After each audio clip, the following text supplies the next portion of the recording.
등급자들에게 삼정검을 수여해서 관심을 모았습니다. 삼정검은 장군의 상징이라고 하는데요. 여기에는 어떤 의미가 담겨 있는지 오늘 흔적의 역사에서 자세히 한번 살펴보도록 하겠습니다. 경향신문 이기환 선임기자 나오셨습니다. 안녕하세요. 안녕하세요. 네, 대통령이 직접 삼정검을 수여한 게 이번이 처음인가요?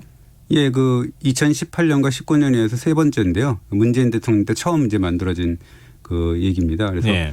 원래는 현직 대통령이 서명을 새긴 삼정검, 이게 국방부 장관이 준장 진급자한테만 수여를 했는데 네. 대통령은 별 셋이죠. 중장한테 이제 진급자한테만 원래는 삼정검의 수치라고 그래서 끈으로 된 깃발을 달아줬다고 하죠. 그럼 지금 군 계급이 헷갈리시는 분들이 있을 것 같은데 네. 준장, 소장, 예. 중장, 대장 예, 그렇습니다. 이렇게 별 하나부터 별 4개까지 가는 거잖아요. 근데 우리 준장이면은 이제 흔히 이제 별 하나 얘기하는데 어떤 사람들이 이번에 별을 달았습니까? 육군은 53명이고 해군은 13명이고 공군은 11명인데요. 이 중에는 이 정보병과 최초로 여성 장군이 된 그 여성분이 계시고 그다음에 국군 간호사관학교장 취임한 그 여성 준장에서 여성 준장이 2분도 포함이 됐다고 합니다. 근데 우리 군도 이제 많이 달라지고 있구나 이런 생각이 좀 드는데요.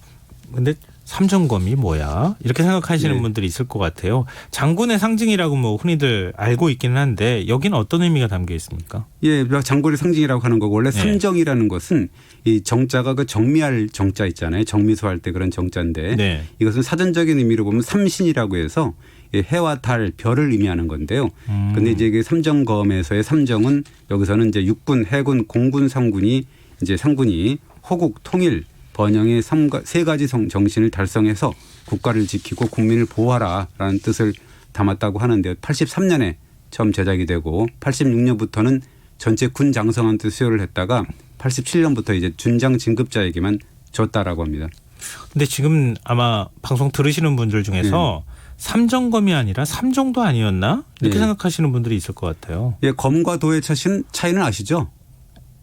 잘 몰라요. 헷갈리는 분들. 한 날이 한쪽이냐 양쪽이냐 그렇죠. 이거에 따라 차이가 있다고. 검은 통하잖아요. 양쪽에 양날의 칼이고 도는 외날의 칼이지 않습니까? 그래서 이제 검 같은 경우는 베기도 하고 찌르기도 하는 거고요. 도는 주로 이제 베기에 특화가 될 수가 있는 건데 사실 검을 다루기가 도를 다루는 것보다 훨씬 100배가 어렵다고 했대요. 그래서 도는 100일이면 다룰 수가 있고 창은 1000일 정도 해야지 다룰 수가 있는데 검은 1만일을 연습해야 된다고 했는데요. 1만일 30년 정도 해도 이제 그때야 들똥말똥했다라는 거여서 이게 이제 원래는 되게 어려운 거였죠. 그래서 삼정검 원래 삼정도였다가 노무현 정부 시절부터 삼정검으로 바뀌었는데 이게 서양의 외날칼인 세이버하고 좀 닮은 꼴이 아니었나라고 해서 2005년에 검의 형태로 바꿨다고 합니다. 또 거기에 또 칼의 모양하고도 또 이번에 관련이 되는 거군요. 근데 서양식 칼하고 비슷하다고 하면은 우리나라 군 장성들한테 서양식 칼을 준 거니까 장군의 상징으로 이건 문제가 될 수밖에 없잖아요. 근데 원래 이제 조선시대 때 무인들도 실제로 이제 사용하고 차고 다녔던 칼은 외날이었다라고 하긴 하더라고요. 그래서 이제 서양식 칼을 닮았다는 말은 좀 근거가 없다라는 이야기도 있는데 그렇지만 노무현 정부 시절에 만든 거는 뭐냐면 조선시대 때 임금이 직접 제작을 명했던 그 전통검이 있습니다. 사인검이라고 있는데요. 그것을 이제 본따서 외날의 도가 아니라 양날의 검으로 바꾼 거라고 할 수가 있죠. 사인검은 어떤 칼이었습니까? 근데 원래 그 검을 보면 특성을 알아야 되는데 다룰 줄 아는 사람이라야만 된다라고 했거든요. 아무나 다루는 게 아니었거든요. 그러니까 요즘식으로 말하면 권총을이나 큰 총을 주는 거나 다름이 없는 거잖아요. 예를 들자면 검이라고 하면 사람을 해칠 수 있는 거니까. 예, 그렇습니다. 이규보의 동명한편을 보면 주몽이라는 분은 주몽은 용광지검을 차고 하늘에서 내려와서 세상을 다스렸다라고 하거든요. 그러니까 어떻게 보면 하늘의 신탁을 받아서 뭔가 힘과 권위를 상징하는 그런 검인데 조선시대 사인검 역시도 이와 같은 힘과 기회의 상징이었고 또는 그 양의 기운으로 이제 사악한 재앙을 물리치는 벽사용 칼이다라는 의미가 이제 더해진 거죠. 사인검이라는 이름은 이건 예전부터 그냥 계속 불렀던 겁니까? 예, 그렇습니다. 그래서 사인의 인자가 범인자거든요.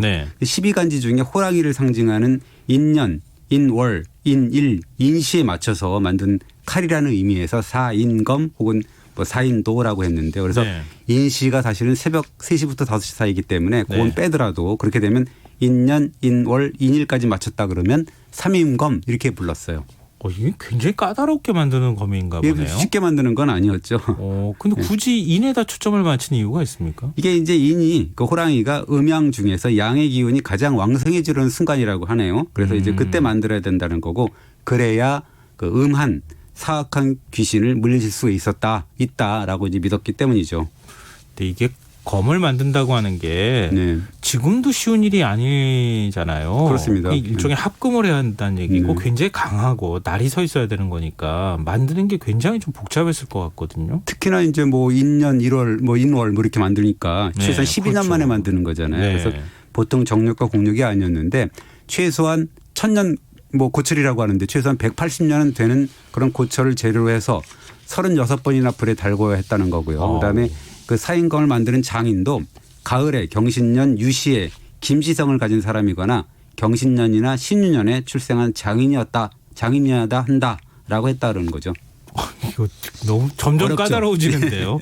이렇게 까다롭게 했던 이유가 있을까요? 12간지에 속한 오행을 보면 경, 신 이런 것들이 모두 세금과 이제 관계가 있어요. 그리고 이제 모두 쇠자하고 이제 관련된 장인이어야 되는 거고 김씨도 세금자잖아요. 네, 그렇죠? 맞아요.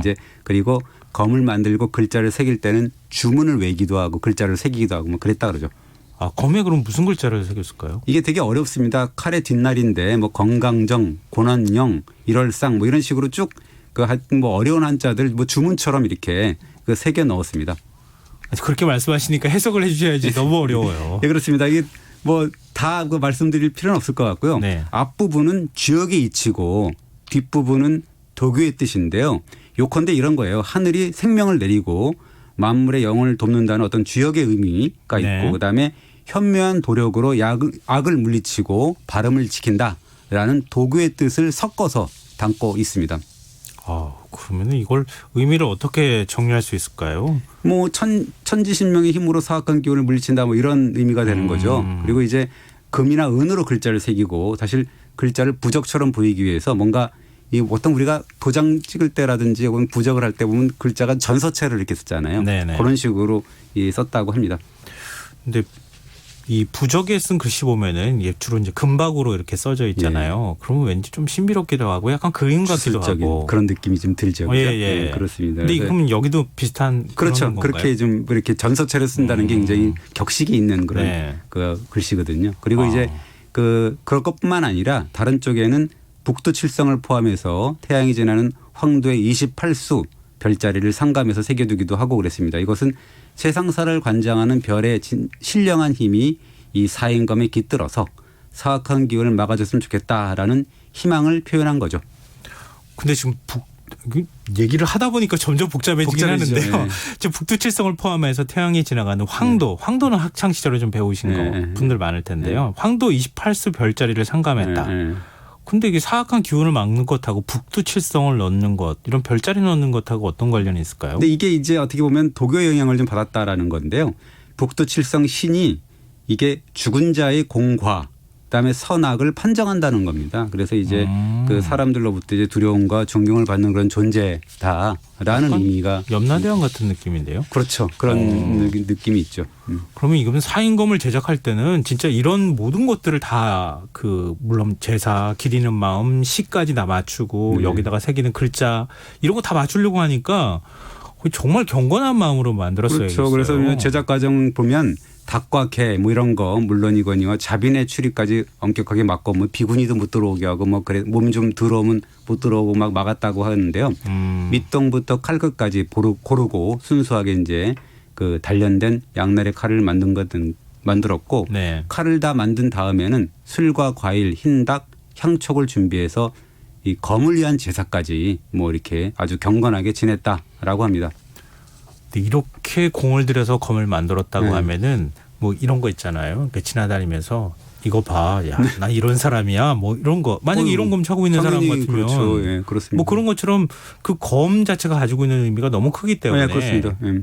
부작용 같은 것도 있었을 것 같은데요. 그러니까 이게 뭐 한두 자루만 대충 만들고 끝나는 게 아니고 많게는 몇백 자루까지 이렇게 만들었거든요. 근데 지금은 뭐 대량 생산이 가능하다 그러지만 사실 조선시대 같은 경우는 어렵잖아요. 철을 구하기도 힘들고 그런 건데. 그래서 그렇죠. 다 망치로 손으로 때렸어요. 그렇죠. 그래서 이제 국가적인 공력이 들어갈 정도여서 민폐를 끼치게 되거든요. 그래서 이제 그럴 때마다 신하들이 아니디옵니다를 외쳤는데 네. 예를 들자면 연산군 12년인데 1506년이 병인년이에요. 인년이거든요. 네. 그러니까 이제 사인검을 200자로 제작하라라는 지시를 내립니다. 네. 그런데 이제 4개월이 지난 5월 연산군 일기를 보니까 이런 기사가 나와요.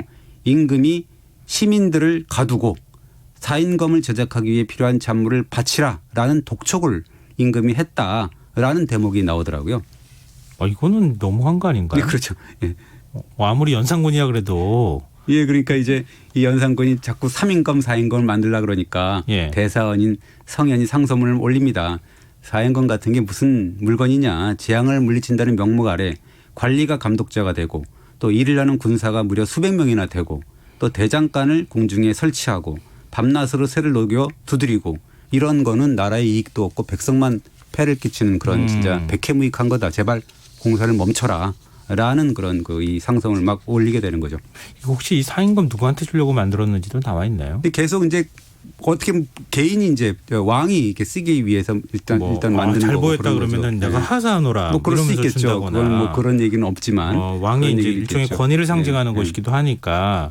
근데 뭐 결국 이 지금 이제 백성들이 얼마나 힘들고 고생하고 네. 어려운지 이건 생각 안 했으니까 나중에 결국 폐위됐잖아요. 근데 이제 그 연산군을 쫓아낸 임금이 중종이잖아요. 중종 반정으로 쫓아냈는데 네. 이분도 또한 인년이 돌아올 때마다 그러니까 12년마다 사인검 제작을 이렇게 박차를 가합니다. 이상하게도. 네. 근데 그때마다 또 반대에 부딪혀요. 그래서 이제 사원부 등의 상소를 보면 이렇게 얘기를 하죠. 흉년이 드는데 급하지도 않는 사인검을 왜 만드냐.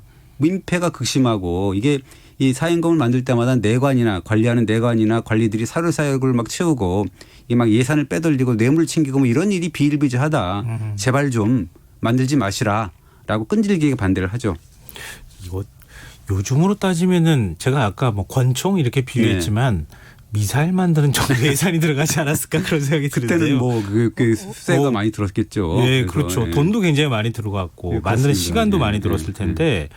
이렇게 사인검에 집착한 이유가 뭐예요? 그러니까 아까도 얘기했지만 이제 힘과 권위의 상징이기도 하고 뭔가 아까 얘기했잖아요. 권총을 차면 뭔가 나 이런 사람이야라는 네. 그런 게 있을 거 아닙니까? 그리고 이 잠령으로부터 나를 지켜준다는 어떤 그런 믿음이 있었는데 그 사례가 있습니다. 그 이 조선 중기의 문인인데 신음이라는 분이 유명한 분이 계세요. 이분이 장남이 이제 사인검을 선물을 했나 봐요. 그러니까 네. 이제 시를 짓는데 나에게 사인검이 있어서 땅 귀신을 두렵게 하며 천신과도 통한다.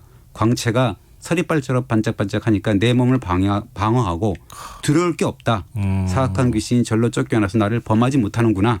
라는 아주 시를 또 남깁니다. 이게 좀 나쁘게 말하면 세상 무서운 줄 모르게 된다. 이런 네. 얘기가 또 될 수도 있을 것 같은데 그렇습니다. 좋게 표현하면 일종의 부적 같은 역할도 한 거네요. 그렇습니다. 그 유명한 또 이 한문 4대가가 계세요. 이 뭐 교과서에 있는 분인데 장유라는 분이 네. 이 삼인검을 또 얻은 소감을 시로 남기는데 이 내가 갖고 있는 보검은 길이가 한 자도 안 되지만 이게 맑은 빛으로 눈이 부시다. 그리고 칼이 호랑이 전기를 받아가지고 반짝반짝 빛나고 사악한 귀신이 물러나고 요망한 기운이 삽시간에 없어지면서 장난치는 도깨비들이 이게 감히 접근도 못한다라는 또 이 글을 막 지었습니다. 그러면 뭐 네. 이렇게 표현할 정도의 검이었으니 정말 갖고 싶어하는 사람들이 많았겠어요. 그렇습니다. 애장품이었을 것 같은데 영조 때 그 유언호라는 그런 문신이 자기가 갖고 있던 칼에 대해서 이제 쓴 글이 있는데요. 네. 거기 보면은 자기한테 그 두 척 남짓한 삼인검이 있었는데 뭐 이걸 방치를 했었나 봐요. 계속 네. 관리가 엉망이어서 이거 뭐 유교의 입장에서 보면은 도교적 성격을 갖고 있잖아요. 아까 네. 얘기했듯이. 그래서 좀 미신 취급을 하고 그래서 이제 칼 관리가 좀 엉망이었다라고 합니다. 그러면은 그렇게 아무리 좋은 칼이라 하더라도 이거 끊임없이 갈고 써야지 되는 거 아니에요? 우리 뭐 집에 있는 부엌칼도 마찬가지지만. 예, 그러니까는 그게 저 칼날이 무뎌졌는데 네. 어느 날 이제 자고 있는데 귀신이 그 유언호의 이불 속으로 싹 들어왔다는 거죠. 그러니까 깜짝 놀랐겠죠. 네. 유언호가. 그래서 소름이 돋아서 유언호가 순간적으로 방치돼 있던 삼인검을 잡아서 귀신한테 던져버렸더니 그 칼이 귀신의 이마에 팍 꽂혔다는 겁니다. 그래서 이제 졸지에 칼을 맞은 귀신이 땅으로 엎어져 갖고 땅에 울부짖다가 순식간에 사라졌다. 이런 뭐 기록을 남겼어요. 뭐 아무리 관심이 없었다 하더라도 네. 사인검이 있으니까 네. 이런 위급한 상황에서 쓸 수 있었다는 얘기네요. 그래서 이제 유언호가 이 반성을 하고서 급반성하고서 아 이게 내가 칼을 갈아야 되겠구나 해서 갈았더니 검광이 반짝반짝 빛나더라라는 뭐 이런 또 참 일화를 남겼습니다. 근데 만약에 3인검, 4인검에 이런 흥미로운 이야기가 담겨 있다 그러면 아무래도 지금 대통령이 직접 이 원스타 그러니까 별 진급자한테 주는 거잖아요. 네. 이런 삼정검에도 굉장히 큰 의미가 담겨 있다고 볼 수 있겠네요. 그렇죠. 삼정검 뒷면에 아까 소개했던 주역의 글귀나 도교의 뜻 이런 것도 담았고 주문을 새겼고 또 앞면은 대통령 문재인이라는 이름이 있으니까 통수권자 이름이 또 있잖아요. 네. 가문의 영광이었겠죠. 그리고 또 하나의 글귀가 새겨져 있는데요. 바로 이제 그 조선시대 때는 없었던 글귀죠. 네. 필사즉생, 필생즉사라는 이순신 장군의 어떤 비장한 구호. 이게 또 추가로 이제 뭐 있습니다. 죽기를 각오하고 싸우면 반드시 이기고 살려고 하면 반드시 죽는다. 뭐 이런 뜻인데 네.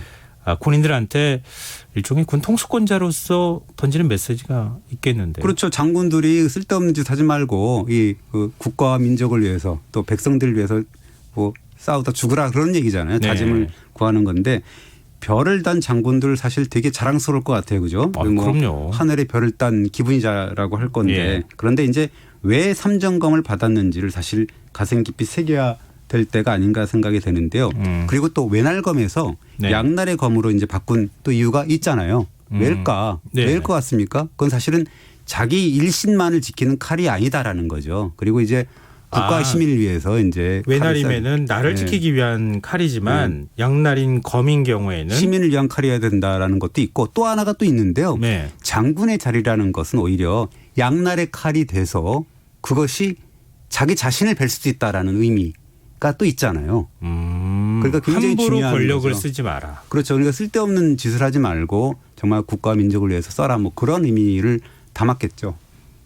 그러면은 뭐 이게 사실은 군사 정권 시절에 이 칼을 만들어서 네. 그래서 이제 그 장군 진급자들한테 선물했을 때에는 약간 군 출신이잖아요. 전부 그렇죠. 대통령도 군 출신이고. 그렇죠. 그러니까 군이 뭐 우리 사회 지배했다고 해도 과언이 아니었던 시절이었으니까 네. 약간 좀 그런 것에 어깨에 힘이 들어가는 뭐 이런 게 좀 있을 것 같은데 지금의 시대에 군에 요구하는 것은 메시지가 많이 다른 것 같아요. 그렇습니다. 이 삼정검이라는 어느 어떤 의식인데 그 의식에서도 사실은 그냥 의식이고 내가 자랑스럽고 가문의 영광이고 이런 거를 바라는 게 아니라 거기에 삼정검의 뜻이 무엇이 있나라는 걸 늘 우리가 가슴 깊이 새기고 역사책도 좀 들여다보고 거기서 좀 교훈을 찾아야 될 것 찾고 그래야 되는 의미가 담겨 있는 거죠. 그냥 우리가 뭐 이 삼정검을 받아갖고 갑오로 남겨두고 이러라는 말은 아니라고 생각이 됩니다. 근데 액수가 얼마나 들인지 만드는데 그거 조선시대 때도 엄청나게 큰 금액이 돈이 든다고. 사진을 보니까 굉장히 좋더라고요. 반짝반짝 빛나는 그런 사진이어서 제가 봐도 받고 싶은 생각이 드는데 저는 병이어갖고 병 출신이어서 절대 뭐 그런 적은 없습니다. 그 예전에는 제가 기억하기로는 그 삼정검을 주지 않고 뭐 지휘봉 같은 거 장군이 이렇게 갖고 다녔던 게 제가 기억이 나거든요. 보통 뭐 지휘봉 우리가 갖고 다니는 걸 우리 기억이 나죠. 원래는 그거를 장군 진급했을 때 줬던 시절도 있었던 거였었죠. 모르겠어요. 그런 이제 제가 기억하기로는 기억이 나요. 뭐 그렇게 뭐 이제 줬다 그러니까 그때부터 줬다 그러니까 우리는 또 군사정권 시절에 군대를 갔다 와가지고 잘 모르겠습니다. 네, 옛날 군대 얘기까지 알 수 있게 나왔네요. 오늘 흔적의 역사 지금까지 경향신문 이기환 선임 기자와 함께했습니다. 고맙습니다. 감사합니다. 네, 오늘 모바일 쿠폰 당첨자는 홈페이지 공지사항에서 확인하실 수 있습니다. 지금 눈비가 내리는 지역이 많이 있는데요. 길이 굉장히 미끄럽습니다. 운전하시는 분들 운전 조심하시고요. 내일 아침 출근길도 조심하시기 바랍니다. 김성환의 시사야 여기까지 하겠습니다. 지금까지 시사평론가 김성환이었습니다. 고맙습니다.